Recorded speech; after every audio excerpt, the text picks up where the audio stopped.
bahwa kehidupan kita ini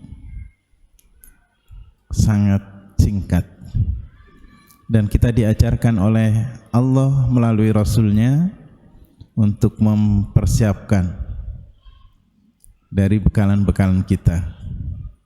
Kalau Allah sampaikan di surat Al-Hasr ayat yang ke-18, ya ayyuhalladzina amanu, wahai orang-orang yang beriman, ittaqullah, takwalah kamu kepada Allah, wal tandur nafsu maqaddamat lihad, dan hendaklah setiap diri untuk kemudian mempersiapkan bekalan-bekalan untuk hari esok.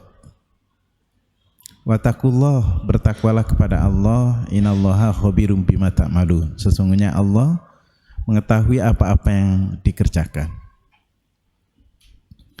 Dan sesungguhnya senada juga banyak ayat-ayat yang berkaitan dengan suruh mempersiapkan bekalan-bekalan itu. Kalaulah di sisi lain Allah juga sampaikan kepada kita, wabtahi fima atakallahu darul akhirah wa la tansa nasibaka minad dunya wa ahsin kama ahsanullahi ilaik wala fasadatu fil ard innallaha la yuhibbul mufsidin. Jadi Allah sampaikan kepada kita, hendaklah kamu mempersiapkan untuk mendapatkan kebahagiaan di kampung akhirat. Jadi yang pertama memang suruh dipersiapkan itu untuk mendapatkan kebahagiaan itu di kampung akhirat dulu. Wala tansa nasibaka minad dunya. Tetapi jangan lupakan juga untuk kemudian kita mendapatkan kebahagiaan di dunia. Wa ahsin kama ahsanullahi ilaik. Allah sampaikan kepada kita untuk mendapatkan kebahagiaan di akhirat maupun kebahagiaan di dunia, kuncinya cuman wa ahsin kama ahsanullahi ilaik. Berbuat baiklah kamu kepada orang lain seperti halnya aku, kata Allah, berbuat baik kepadamu. Jadi intinya adalah sebuah kebaikan.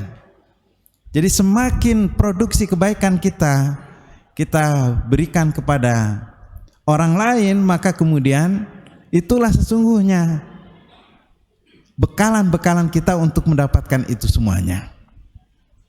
Maka kita juga diajarkan kalau di surat Ali Imran ayat 201 berkaitan dengan doa sapu jagat juga begitu. Rabbana atina fid dunya hasanah wa fil akhirati hasanah wa qina azabannar. Ya Rabb, Tuhan kami, berikanlah kami kebahagiaan di dunia dan kebahagiaan di akhirat, dan jauhkan kami dari api neraka. Ini kan lantunan-lantunan kita yang kita lantunkan, bahkan hampir setiap doa-doa kita setiap selesai sholat mendoakan ini semuanya. Tapi persoalannya apakah dievaluasi terhadap permintaan-permintaan kita kepada Allah Subhanahu wa taala? Jangan-jangan hanya sekedar lipstik saja, ungkapan-ungkapan semesta yang kemudian tidak pernah dibarengi dengan langkah-langkah kita untuk menuju ke sana. Kita minta surga tetapi langkah kita ke neraka. Kita minta surga, lisan-lisan kita itu kemudian menuju kepada hal-hal yang ke neraka. Maka sungguh pantas sekali ketika Allah juga sampaikan kepada kita untuk bisa mempertanggungjawabkan itu semuanya. Kalau di surat Yasin ya, ayat 65 yang menjadi hal, dan bahkan ini dituangkan dalam liriknya almarhum Chrisye. Itu nanti mulut kita itu akan dikunci oleh Allah Subhanahu wa taala. Kemudian tangan-tangan kita akan bersaksi, kaki-kaki kita akan bersaksi, lisan-lisan semua anggota tubuh kita itu akan bersaksi di hadapan Allah Subhanahu wa taala. Kalau sudah seperti itu berarti langkah kita itu dibawa kemana, mestinya sudah kita atur dengan sedemikian rupa supaya ketika ditanya oleh Allah Subhanahu wa taala, langkahnya itu diarahkan kepada kebaikan atau kepada kejahatan. Dan hari-hari ini juga sungguh luar biasa kalau kita lihat ya bully membuli antara satu teman di sekolah sampai terjadi yang luar biasa. Ada yang sampai cacat permanen dan seterusnya.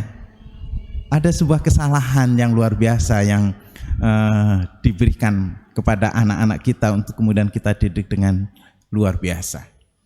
Oleh karenanya, sekali lagi hadirin yang dirahmati Allah Subhanahu wa taala, apa yang sudah disampaikan oleh Allah Subhanahu wa taala kepada kita semuanya menjadi bahan renungan. Adakah kita yang dalam waktu sejenak ini diberikan kesempatan oleh Allah Subhanahu wa taala untuk hidup di dunia, dan karenanya hidup di dunia ini adalah untuk bekalan-bekalan menuju akhirat, karena sesungguhnya kampung akhirat itu adalah kampung yang sejatinya buat kita semuanya. Karena sesungguhnya Nabiullah Adam dulu dicipta dan kemudian ditaruh di negeri surga dan kemudian akan berpulang ke surga. Kampung kita sesungguhnya adalah surga. Kalau kita nggak pulang kampung ke surga, berarti ke tempat yang lain, berarti nggak sampai pulang kampung kita. Maka siapkanlah untuk pulang kampung yang sesungguhnya yang tadi saya sampaikan kepada kita, wabtahi fima atakallahu darul akhirat. Mudah-mudahan kita semuanya bisa mempersiapkan itu, dan langkah-langkah kita, kaki kita, tangan kita, otak kita, mata kita, telinga kita, semuanya, dan termasuk juga lisan kita, walaupun nanti lisan kita itu akan dikunci oleh Allah Subhanahu wa taala.